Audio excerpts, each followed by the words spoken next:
Please be seated.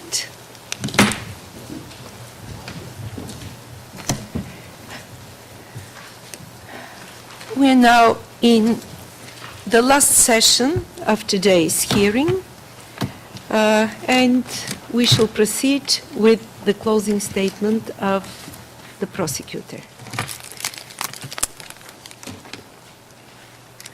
Please, Ms. Sampson. Thank you. Now it's your time. Thank you.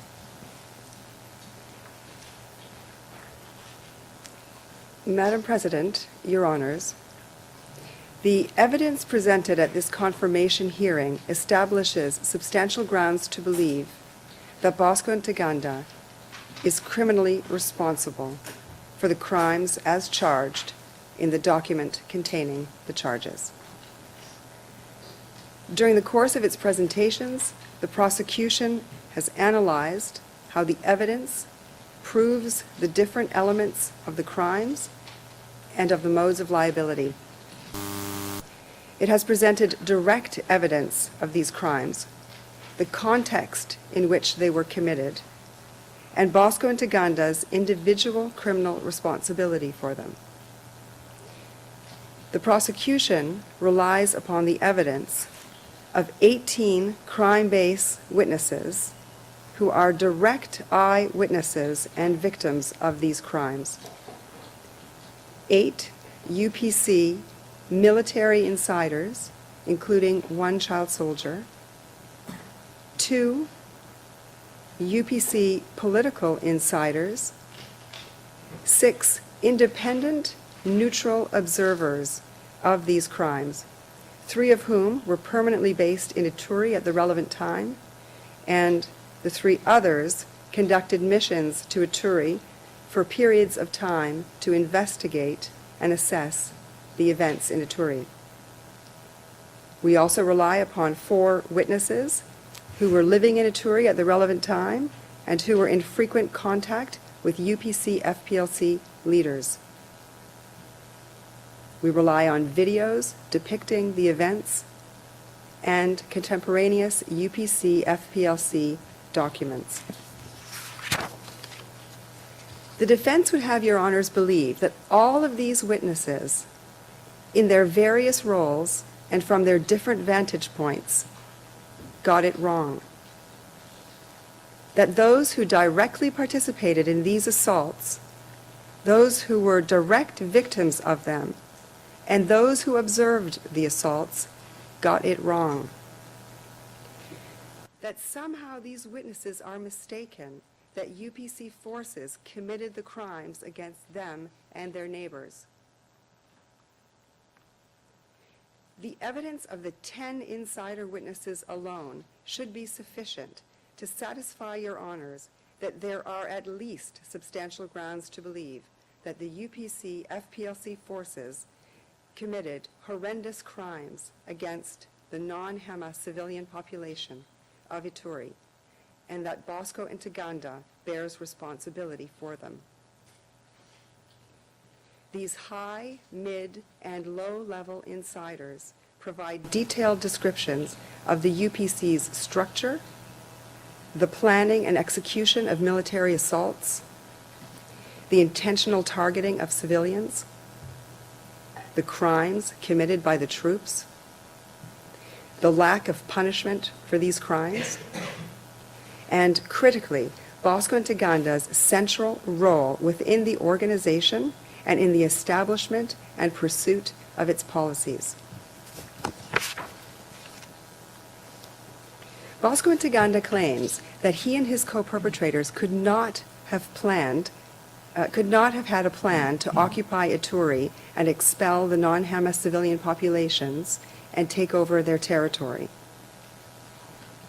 He says that the UPC was a movement working only to establish peace in the region. They embraced all ethnic groups in Ituri equally, and they sought to protect them from harm. Madam President, Your Honors, this could not be further from the truth.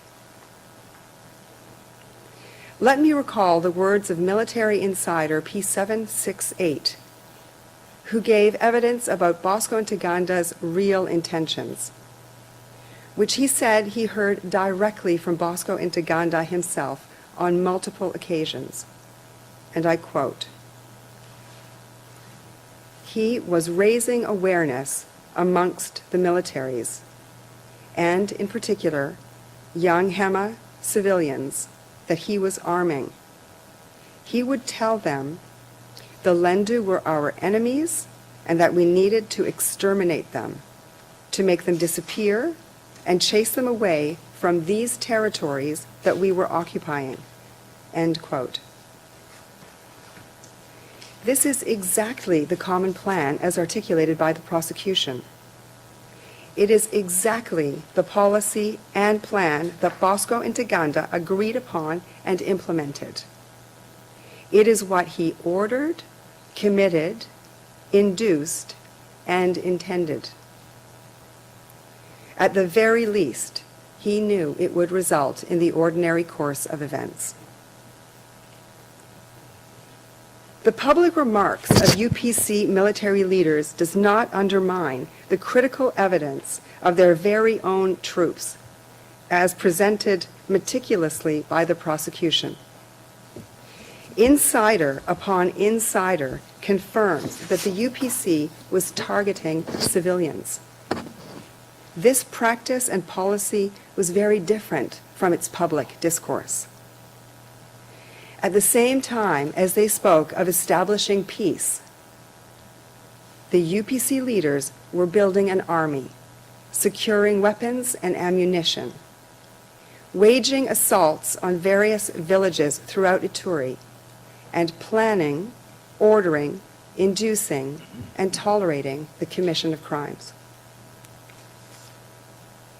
Indeed, witness P768, to whom I alluded moments ago, heard from Bosco Ntaganda at different times during the assault on Mongwalu and surrounding areas that they should exterminate the Lendu and chase them away from the territories they were occupying. Yet this very same witness is one of 3 witnesses upon whom the defense relies to argue that the real aim of the Mongwalu assault was to target enemy military forces and not to target the Lendu or other non-Hema civilians. The other 2 military insiders that they rely upon, witnesses P38 and P55, also describe how civilians were deliberately targeted by the UPC during the Mongwalu assaults. And these 3 insiders are not the only witnesses to confirm that the non-Hema civilians, in particular the Lendu, were deliberately targeted, including during this Mongwalu assault. All of the victims, military and political insiders, and independent observers, such as the 2 UN witnesses, P46 and P317, and international NGO researcher P315, provide evidence of the UPC's intentional targeting of non-Hema civilians, especially of the Lendu, in these assaults, including on the Banyali Kilo and the Walendu Jatsi collectivities. Your Honors, as you ask yourself, was an attack directed against the non-Hema civilians by the UPC forces, including at Mongwalu, the prosecution would recall that underlying this contextual element of crimes against humanity is the absolute prohibition of targeting civilians in customary international law. Does it mean that just because the UPC has any military or even personal motive for attacking a location at the same time that they deliberately target civilians, such as taking over a place to occupy it, to oust their enemy APC or Lendu forces, or even to access gold mines for personal benefit, that you must conclude that there is no crime against humanity? In our submission, Madam President, Your Honors, the answer is no. The prosecution has 3 arguments on this point, 2 legal and 1 factual. First, the legal argument that whenever there is intentional targeting of civilians, the fact that there might be any other motive for an assault, military or otherwise, does not change the fact that the targeting was intentional and constitutes an attack against civilians. The appeals chamber of the ICTY in Prosecutor versus Tedich held that the trial chamber erred in law when it concluded that for crimes against humanity, an act cannot be taken for purely personal reasons. The appeals chamber stressed, and I quote, "Motive is generally irrelevant in criminal law," end quote.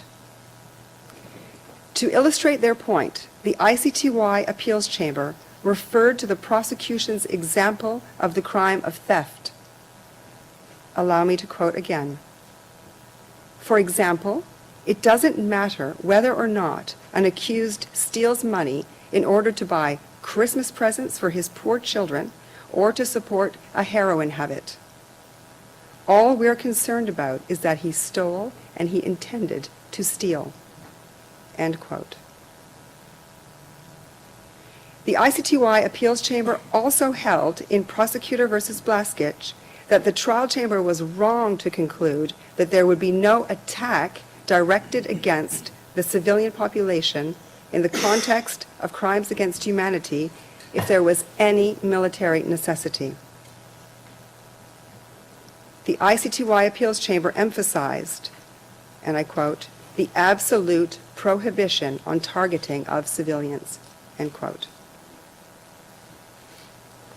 Similarly, the appeals chamber in the Special Court for Sierra Leone, in the Prosecutor versus Fafana and Kandewa, held, in that case, that the trial chamber was, and I quote again, "manifestly incorrect to conclude that widespread or systematic attacks against a civilian population cannot be characterized as crimes against humanity simply because the ultimate objective of the fighting force was legitimate and or aimed at responding to aggressors.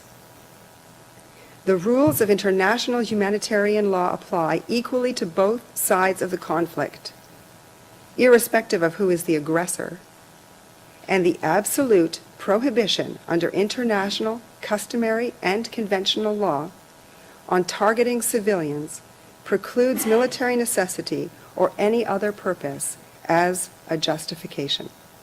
End quote. The fact that there can be a military motive alongside the deliberate targeting of civilians has also been recognized by the pretrial chamber 1 of this International Criminal Court in the case of the Prosecutor versus Katanga and Ngujolo.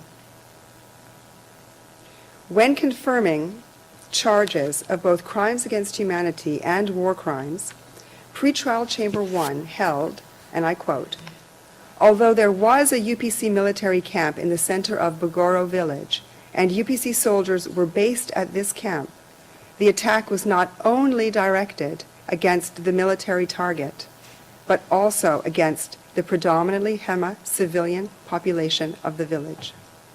End quote. Secondly, the argument that there is a requirement to establish that civilians were the primary object of the attack does not mean that they must be the exclusive object of the attack. This factor of civilians being the primary object of the attack is viewed by some as only being a potential factor, but not a legal requirement as such to be fulfilled. In any event, as the appeals chamber in Fafana emphasized, and I quote, "What must be primary is the civilian population as a target and not the purpose or the objective of the attack." End quote.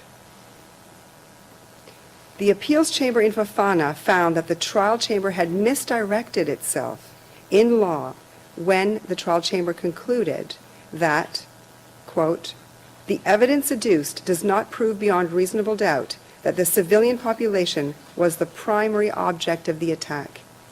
By contrast, there is evidence that these attacks were directed against the rebels or juntas that controlled towns, villages, and communities throughout Sierra Leone." End quote. In particular, the appeals chamber found that the trial chamber had, quote, "misdirected itself by confusing the target of the attack with the purpose of the attack. When the target of an attack is the civilian population, the purpose of that attack is immaterial." End quote. Thirdly, I would like to raise a factual argument on this point. The non-HEMA civilians were a primary object of the attack. They were not mere incidental victims. The defense first relies upon the evidence of the three UPC military insiders, P768, P38, and P17, to argue that civilians were not targeted at Mangbalu or Walendu Jatsi, as the aim was instead to target the APC and Lendu forces. Indeed, there was a military motive of the attack, and it was to oust the RCD and Lendu militia from Mangbalu.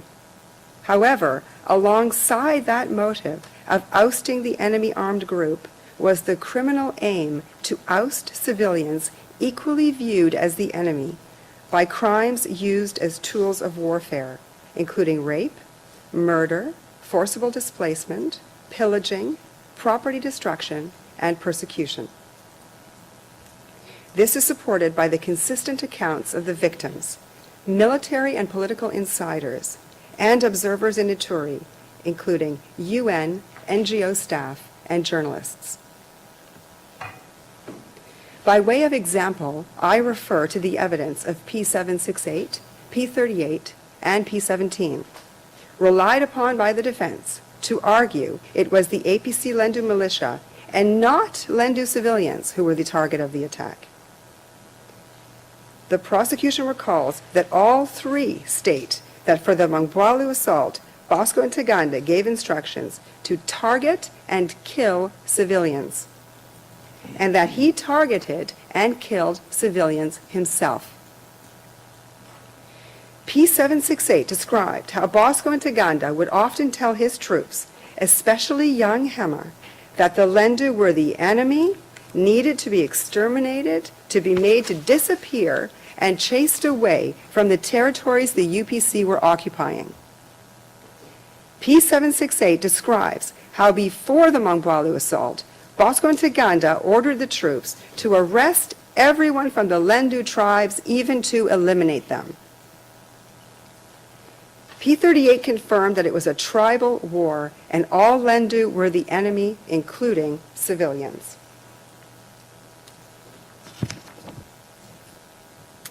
Similarly, for the Walendu Jatsi operation, P38 confirms that they treated everybody as a target, including civilians. After the attack, they were also required to search for Lendu, describing how they used knives to kill the civilians, in particular, female civilians.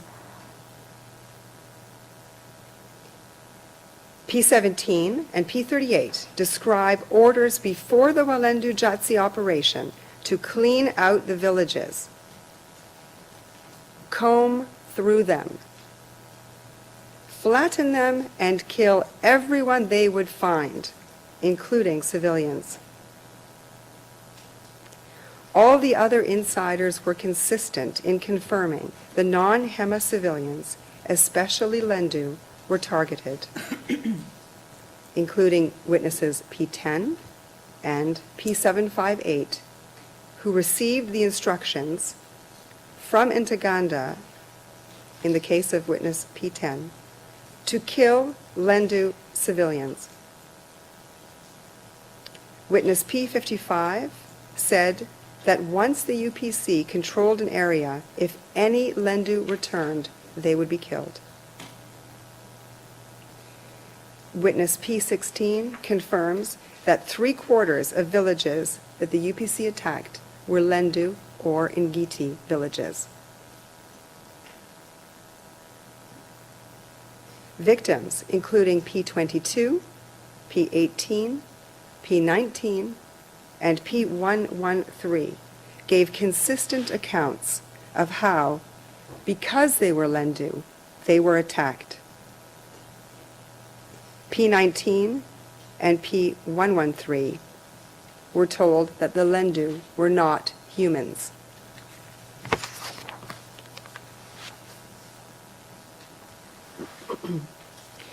The defense relies upon certain video footage, including as taken by the local Radio Kandip journalist, to allege that there was no such organizational policy to attack the non-Hema civilian population.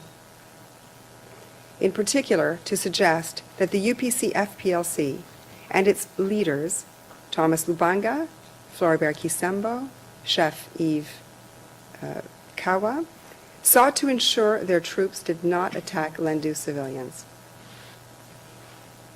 These statements do not reflect the reality, either in terms of actual instructions being given to the forces, as evidenced by insider and victim witnesses present in the assaults on the non-Hema civilians,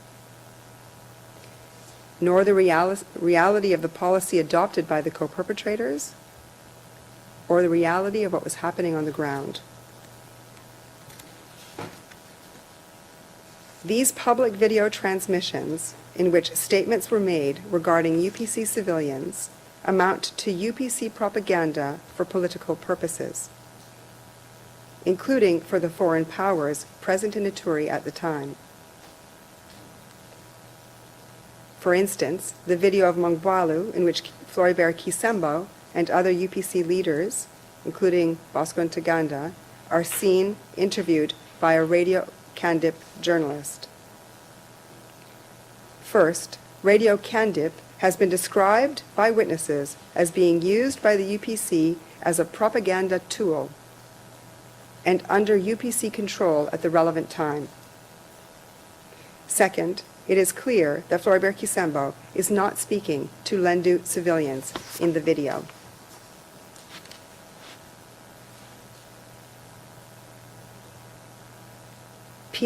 Witness P16 explains, and I quote, Floribert Kisembo showed his attitude against the Lendu many times because he only attacked Lendu villages.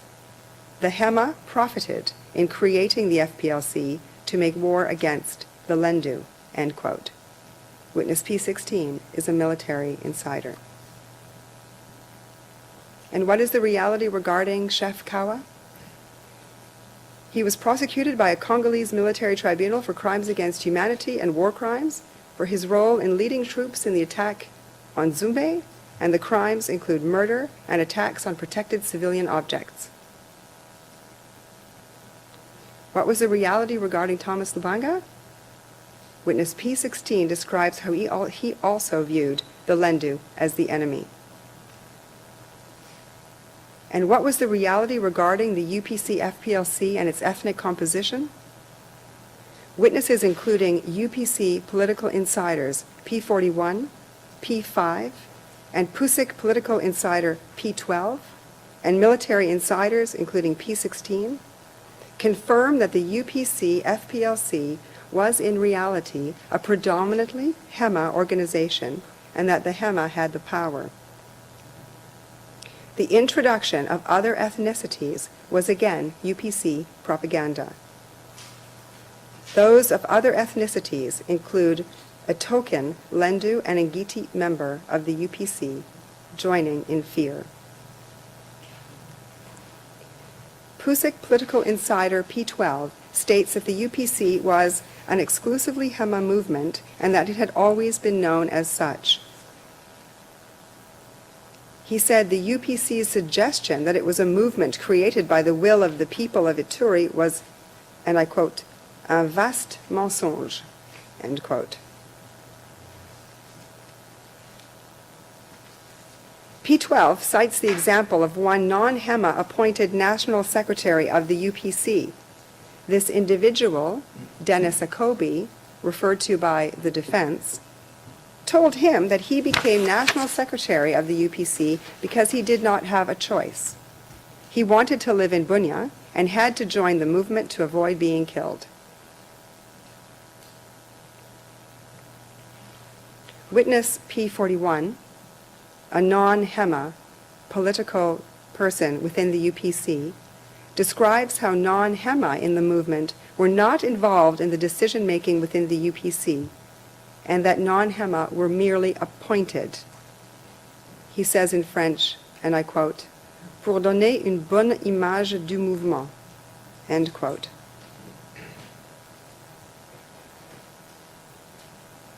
Military insider P16 also describes how he did not exercise real powers of his position within the UPC FPLC because he was not a HEMA.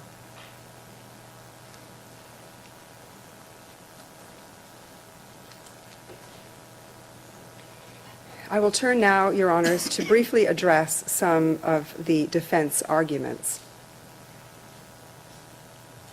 First, the defense asserts that the evidence does not establish that there were child soldiers under the age of 15 in the ranks of the UPC. This assertion is completely contradicted by the sheer wealth of credible evidence positively of the enlistment, conscription, and use of children under the age of 15 to participate actively in hostilities. This evidence, Your Honor, comes from 10 military and political insiders, as well as from numerous other witnesses and contemporaneous videos and documents.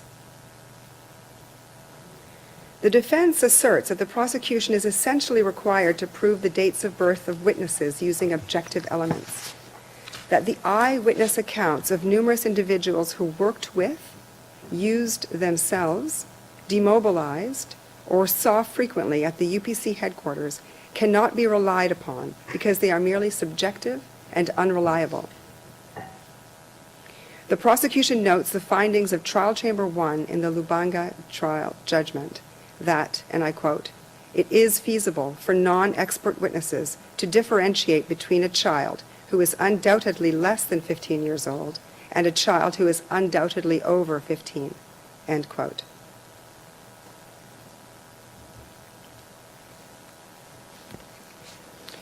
The defense relies on the trial testimony in the Lubanga proceedings of witnesses D37 and D11.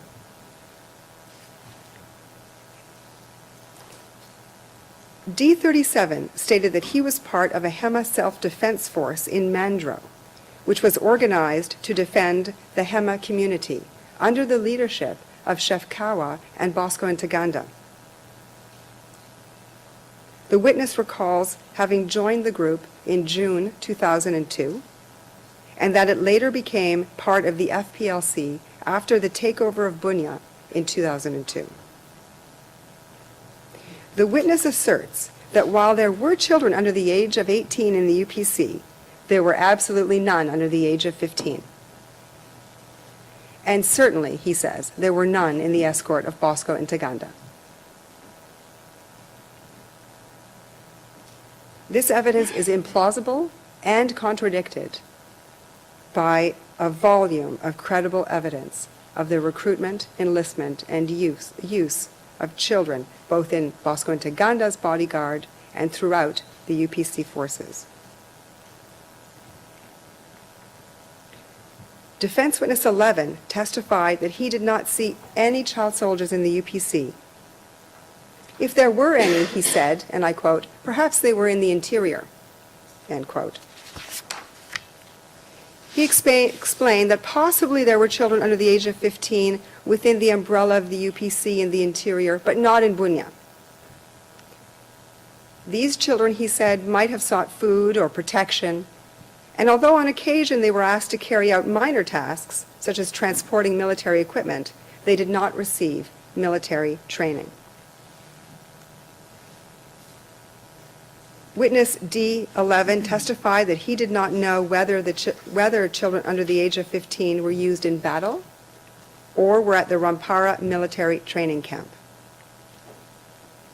he was unaware of procedures to verify the age of recruits.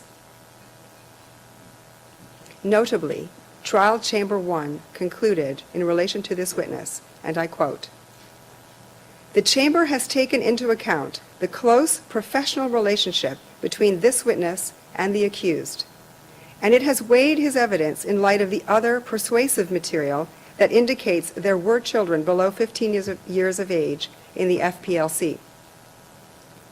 The Chamber considers that this witness was frequently evasive in his testimony, which the Chamber has approached with considerable caution.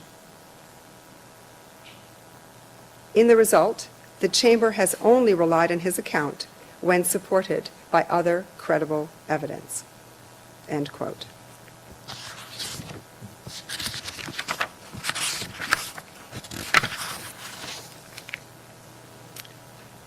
I will now turn, Your Honors, to address the defense argument that the rape and sexual slavery of child soldiers does not constitute a war crime. The prosecution submits that both treaty and customary law recognize that children are particularly vulnerable during armed conflict, and they are afforded strong legal protections as a result. Child soldiers continue to enjoy these protections even if they are directly participating in hostilities and regardless of whether the perpetrator of crimes against them is a member of the same armed group. During non-international armed conflict, children, including child soldiers, have strong protections under international humanitarian law. They are protected first and foremost by fundamental guarantees of humane treatment under Article 4 of the Additional Protocol 2 and customary law, as they are persons affected by the armed conflict. These include an absolute prohibition against sexual violence. On top of the fundamental guarantees applicable to all, children have a second additional layer of protections because they are particularly vulnerable. These protections include the prohibition against the recruitment and use of child soldiers, recognized indeed as a separate crime under the statute, as well as other rules relating to the health and well-being of children affected by armed conflict.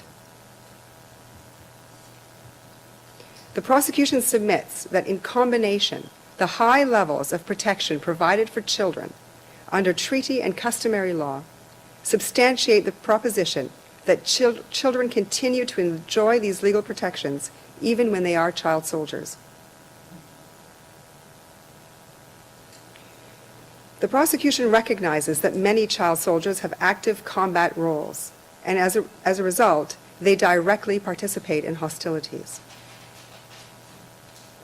Any such participation has an impact on both the general protections that children enjoy as those affected by the conflict, and the special protections they have because of their vulnerability as children.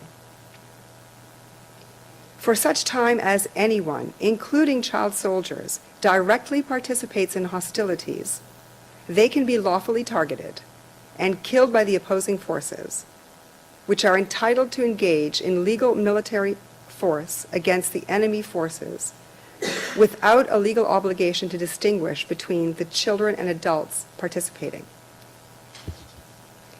However, the prosecution submits that there is a fundamental difference between losing protection from being targeted by opposing forces during the conduct of hostilities and losing protections for treatment of those same children by members of the forces into which they have been conscripted or enlisted.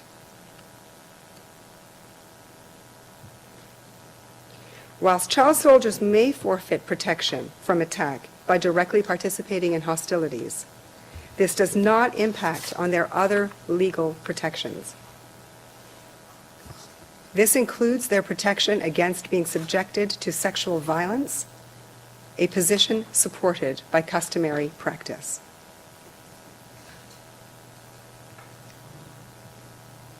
Further, the prosecution accepts that international humanitarian law is generally structured around regulating the conduct between parties to an armed conflict, rather than regulating the conduct of members of one party to an armed conflict towards each other.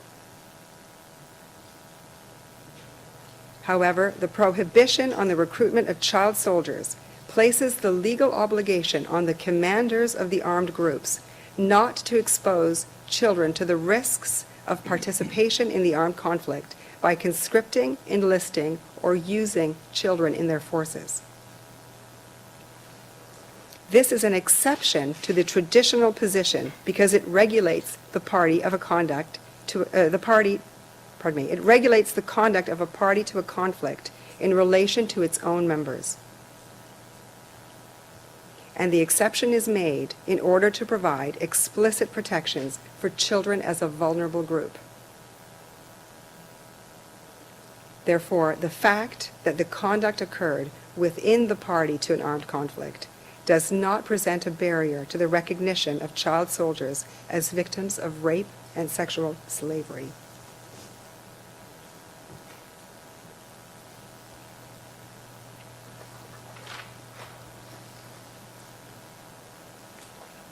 Your Honors, I will now turn to address the challenge of the defense on the credibility of certain prosecution witnesses.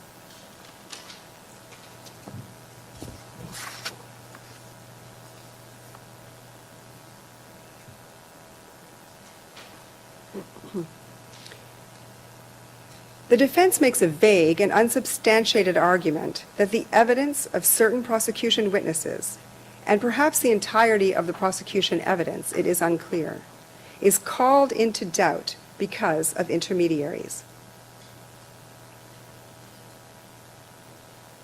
The defense makes specific reference to witnesses P38, P5, and P20, who had initial contact with the Office of the Prosecutor through intermediary P316. It is unclear if the defense is asking the Chamber to completely disregard the accounts of these witnesses, or if the defense asserts that these witnesses were, at least in the case of P38 and P5, not really the political and military insiders they say they were. The defense fails to mention that witness P38, who testified in the Lubanga proceedings, was examined and cross-examined at length about whether P316 or anyone else influenced his account. Trial Chamber 1 fully canvassed the credibility of P38 and determined that he gave, and I quote, a wholly credible account, end quote. And that, quote, notwithstanding his connection with P316, the Chamber has concluded he was a reliable witness whose evidence is truthful and accurate, end quote. We submit, Your Honors, that the defense arguments in relation to P38 have no factual foundation. As for witness P5, a UPC political insider, there are numerous contemporaneous UPC documents attesting to his position and role within the UPC. The prosecution additionally, during the course of the Lubanga proceedings, asked witnesses P20 and P5, who did not themselves testify during the proceedings, whether or not they had been influenced to lie by 316. They denied ever having been influenced in any way in their accounts given to the prosecution. While the transcripts of these OTP interviews with P5 and P20 were disclosed under the provisions of Rule 77 in this case, and not as incriminating evidence, it is incumbent upon the prosecution to bring this issue to the attention of the Chamber.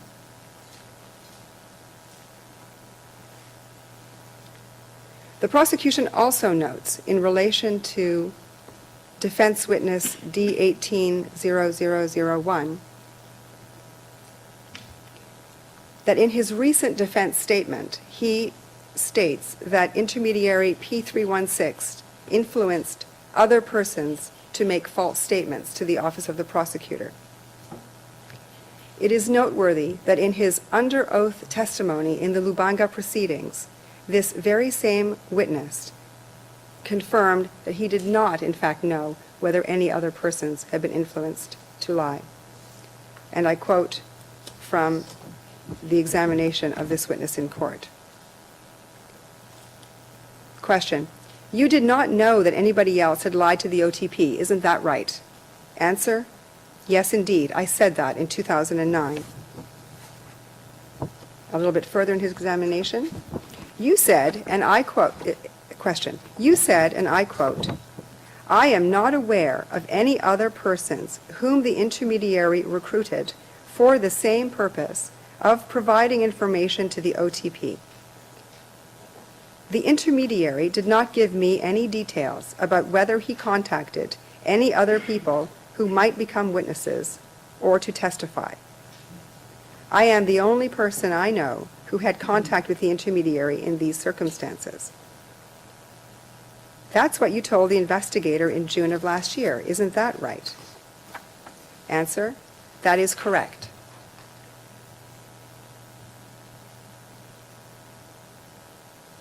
End quote. Your Honor, I will move now to a discussion of witness P10.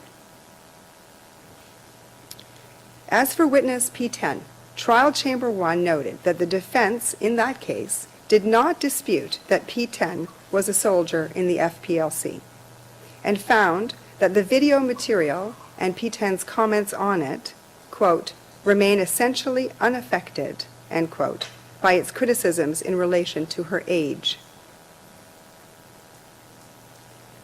The defense's attacks today on prosecution witness P10's credibility evolve around the difficulty to determine her age.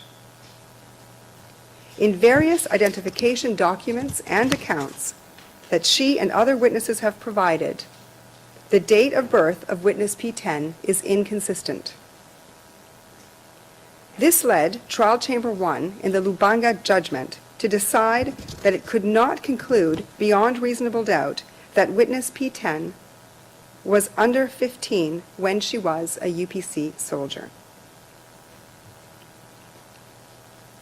However, this matter is irrelevant to the case at hand because the prosecution has made its position clear in documents filed in the record that it is not relying on witness P10 as a child soldier.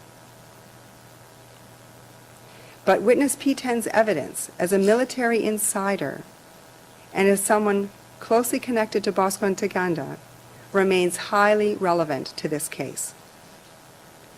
The defense request to ignore the totality of her evidence should be rejected.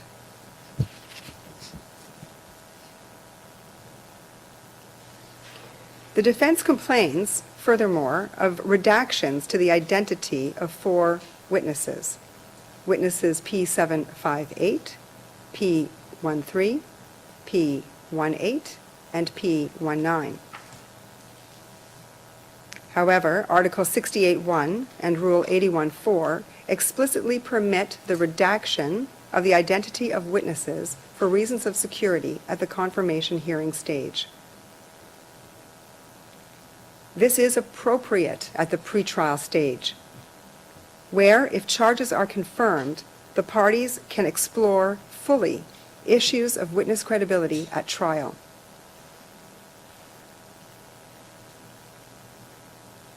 As stated by Madam President, on the very first day of this hearing is neither a trial nor a mini-trial. It is a filter to distinguish cases that should go to trial from those that should not. With witness 758 and other witnesses, the defense is inviting the chamber to embark upon precisely the sort of in-depth scrutiny of the credibility and reliability of individual pieces of the prosecution's evidence that is neither anticipated nor it is submitted possible at the present proceeding. Such an assessment can only be made after the credibility, reliability, and consistency of the evidence has been fully explored through questioning cross-examination of the witnesses, and review of relevant documentary evidence.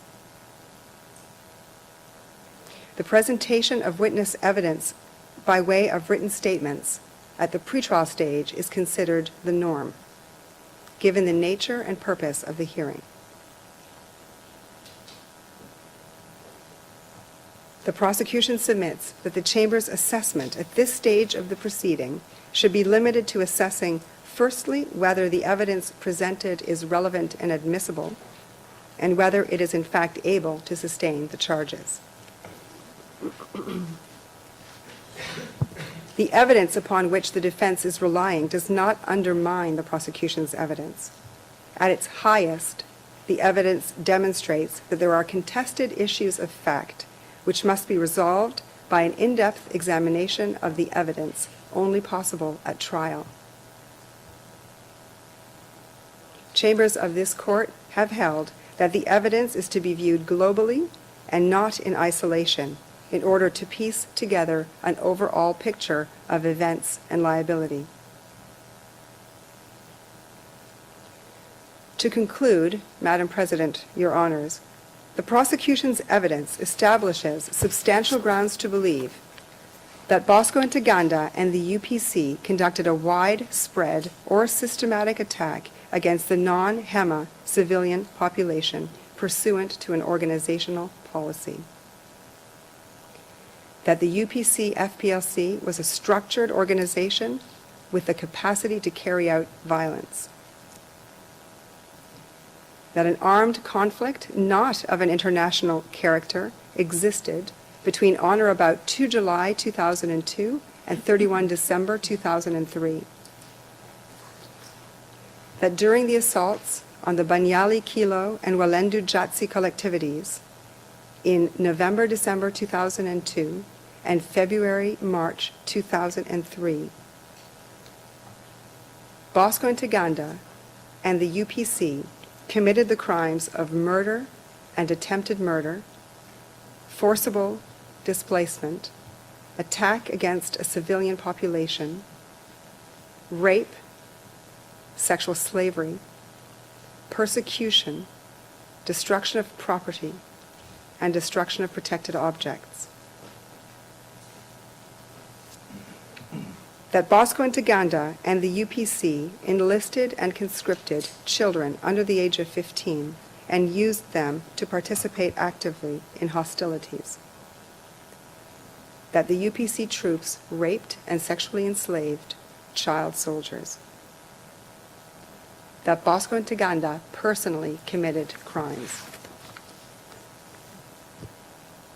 That Bosco Ntaganda planned attacks, secured weapons, delivered ammunition before and during attacks, deployed troops, commanded assaults, participated directly in those assaults,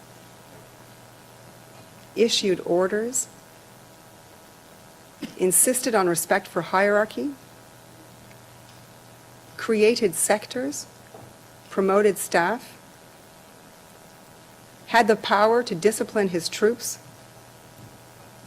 recruited for the army, trained the recruits, kept a watchful eye on the day-to-day activities of his forces.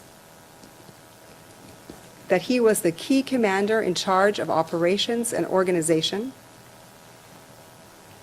That Bosco Ntaganda bears individual criminal responsibility for the crimes charged, which he committed, ordered, induced, and or attempted pursuant to Article 25(3)(a) as a direct perpetrator, a direct or indirect co-perpetrator, Articles 25(3)(b) and 25(3)(f), or to which he contributed pursuant to Article 25(3)(d), or as a military commander pursuant to Article 28(a).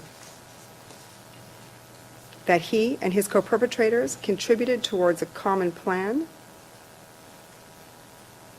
and that he used UPC forces and supporting HEMA civilians at his disposal to contribute to such crimes. that he intended or was aware that implementing the common plan would, in the ordinary course of events, result in the commission of the crimes charged, or that he acted with a group with a common purpose to commit crimes to which he contributed either with the aim of furthering the criminal activity or in the knowledge of the group's intent to commit the crimes. That he had effective command and control over the UPC troops, and that he failed to take all reasonable and necessary measures to prevent, repress, or punish the perpetrators of the crimes.